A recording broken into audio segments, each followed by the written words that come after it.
Good morning student. Chapter 5 है आपका वर्ण विचारः वर्ण विन्यासः च। वर्ण विचार और वर्ण विन्यास। वर्ण विचार। अब वर्णमाला किसे कहते हैं? वर्णों के समूह को वर्णमाला कहते हैं। वर्ण की परिभाषा भाषा की सबसे छोटी इकाई शब्द या पद के सबसे छोटे अंश को वर्ण या अक्षर कहते हैं। जैसे क, प, फ, य, ल, अ, ई, उ, ए आदि। संस्कृत में वर्ण दो प्रकार के होते हैं, स्वर और व्यंजन। और संस्कृत वर्णमाला में वर्णों के 3 भेद बताए गए हैं, स्वर और व्यंजन, केवल स्वर और व्यंजन, और एक अन्य वर्ण भी है आयोगवाह। अब स्वर किसे कहते हैं कि जिन वर्णों के उच्चारण के लिए अन्य किसी वर्ण की सहायता नहीं लेनी पड़ती उसे स्वर कहते हैं। स्वर जैसे होते हैं अ, ई, उ, री, ली, ये सब क्या होते हैं? स्वर होते हैं। संस्कृत में स्वर 13 प्रकार के होते हैं, ए, आ, ई, उ, री, ए, ऐ, ओ, औ, ली आदि। स्वर 2 प्रकार। संस्कृत में स्वर कितने प्रकार के होते हैं? 3 प्रकार के होते हैं, ह्रस्व स्वर, दीर्घ स्वर और प्लुप्त स्वर। ह्रस्व स्वर किसे कहते हैं?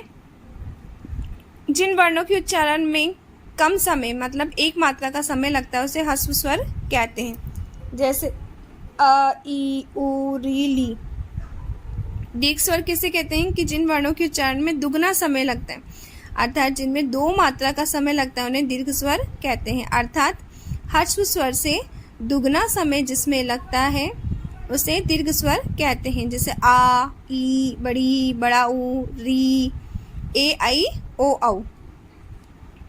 अब प्लुप्त स्वर किसे कहते हैं? जिसमें 3 मात्रा का समय लगता है, अर्थात दीर्घ स्वर से दुगना समय लगता है उसे प्लुप्त स्वर कहते हैं। जैसे ओम। ली का प्रयोग केवल वैदिक संस्कृत में ही मिलता है। अब व्यंजन किसे कहते हैं कि जिन वर्णों के उच्चारण में स्वर वर्ण की सहायता ली जाती है उसे व्यंजन कहते हैं। जैसे क, ख, ग, घ, च, छ, झ, ज, ट, ठ, ड, ण, त, थ, द, ध, न, प, फ, भ, भ, म, य, र, ल, व, श, श, स। ये सब क्या है? आपके व्यंजन है। अब व्यंजन भी कितने प्रकार के होते हैं? संस्कृत में व्यंजन भी 3 प्रकार के होते हैं, स्पर्श व्यंजन, अंतस्थ व्यंजन और ऊष्म व्यंजन। स्पर्श व्यंजन किसे कहते हैं? स्पर्श मीन्स होता है छूना, अतः जिन वर्णों का उच्चारण जीभ, दंत, तालु तथा होठ आदि के स्पर्श मतलब उसके छूने से होता है उन्हें स्पर्श कहते हैं। स्पर्श वर्ण को 5 भागों में बांटा गया है, क वर्ग, च वर्ग, ट वर्ग, त वर्ग और प वर्ग। क वर्ग में 5 वर्ण हो गए, क, ख, ग, घ, ण। च वर्ग में च, छ, झ, झ, ञ। ट वर्ग में ट, ठ, ड, ढ, न। त वर्ग में त, थ, ध, द, न। प वर्ग में प, फ, भ, म। अब क वर्ग को बोलते कंठ है, कंठ से बोले जाते हैं। च को तालु से बोले जाते हैं। ट वाले मूर्धा से बोले जाते हैं। त वाले दंत से बोले जाते हैं और प वाले होठ से बोले जाते हैं। तो इसकी डेफिनेशन में बताइए कि जिन वर्णों का उच्चारण जीभ, दंत, तालु तथा होठ आदि के स्पर्श मतलब छूने से होता है उसे क्या कहते हैं? स्पर्श व्यंजन कहते हैं। कंठ, तालु, मूर्धा, दंत और होठ से। इनकी संख्या होती है 25। अब है अंतस्थ वर्ण। अंतस्थ वर्ण किसे कहते हैं? जिन वर्णों के उच्चारण करते समय यह अनुभव हो कि वर्ण वायु के साथ मुख में ही ठहरे हुए हो तो उन्हें अंतस्थ वर्ण कहते हैं। अंतस्थ वर्ण कितने प्रकार के होते हैं? 4 प्रकार के होते हैं, य, र, ल, व। ऊष्म व्यंजन।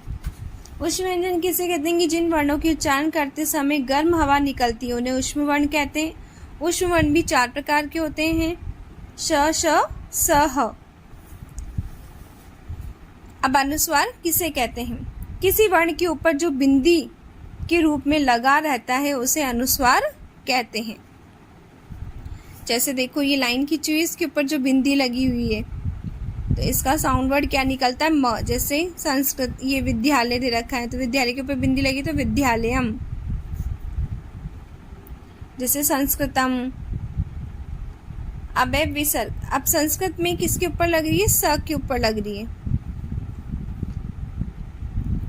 संस्कृत। तो उसके बाद देखो विसर्ग किसे कहते हैं। विसर्ग का प्रयोग हर अर्थ ह के रूप में किया जाता है। जिस शब्द के अंत में अ, ई, उ है, इसमें विसर्ग लगता है। मतलब विसर्ग जो है इसका साउंड क्या निकलता है? ह। साधु ह, भानु ह, मुनि ह, मति ह, बालक ह, राम ह। अब हल चिन्ह कि जिस वर्ण के नीचे एक ही तिरछी लाइन, ठीक है, जिस वर्ण में नीचे एक हल्की तिरछी, मतलब ऐसे तिरछी लाइन जो रेखा होती है उसे हल चिन्ह या हलंत कहते हैं। जैसे क के नीचे हलंत होता है, जैसे ये देखो इसके नीचे लग रहा है, क के नीचे हलंत लग रहा है, तो क, ये ख के नीचे, तो सारे व्यंजनों के नीचे लगा हुआ है, मतलब ये क्या है? खाली व्यंजन, इनमें स्वर नहीं है। अब है संयुक्त व्यंजन। दो व्यंजन वर्णों के मिलने से संयुक्त व्यंजन वर्ण का निर्माण होता है।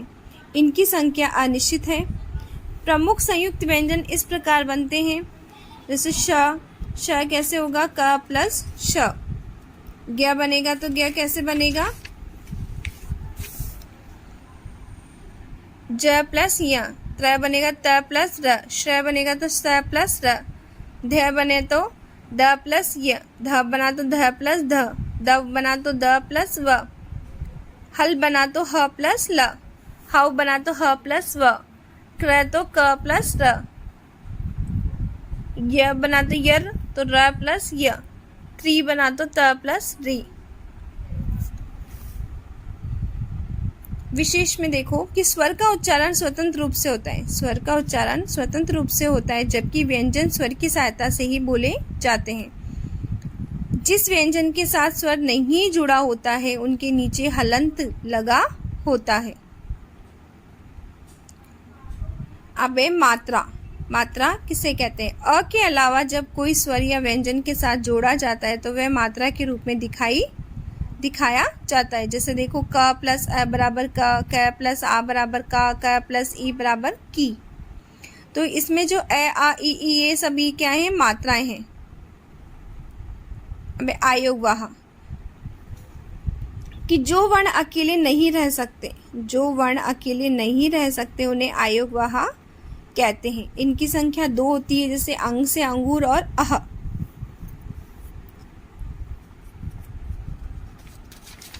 अब देखो संस्कृत वर्णमाला में कुल वर्णों की संख्या, स्वर कितने हो गए? 13। स्पर्श व्यंजन, स्पर्श वर्ण है आपके 25, अंतस्थ वर्ण है आपकी 4, ऊष्म व्यंजन है आपकी 4, आयोग वाह है आपके 2। वन विन्यास। और वन विन्यास किसे कहते हैं?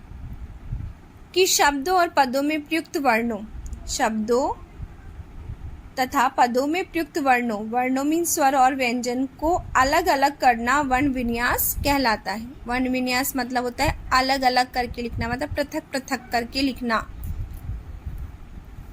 वर्ण विन्यास के भी 2 प्रकार से किए जाते हैं, वर्ण संयोजन और वर्ण विन्यास। अब वर्ण संयोजन है कि वर्णों या अक्षरों को मिलाने से शब्द या पद बनता है। वर्णमाला के इन वर्णों को मिलाने की प्रक्रिया को वर्ण संयोजन कहा जाता है। वर्ण संयोजन में 2 या 2 से अधिक वर्णों का मेल होता है। जैसे देखो द प्लस अ प्लस व प्लस अ, तो क्या बना? देवह। तो च प्लस अ प्लस ल प्लस अ प्लस त प्लस ई, तो क्या बना? चलती। तो इन शब्दों को मिलाकर जो शब्द बनता है वो वर्ण संयोजन होता है। और वर्ण विनियोजन किसे कहते हैं? कि मिले हुए वर्णों को अलग करने की प्रक्रिया को वर्ण विनियोजन या वर्ण योग कहते हैं। जैसे बालिका है तो ब प्लस आ प्लस ल प्लस ई प्लस क प्लस आ, तो क्या बना? बालिका। जैसे पुस्तकम का प प्लस उ प्लस स प्लस त प्लस अ, क प्लस अ प्लस म, तो क्या बना? पुस्तकम। Thank you.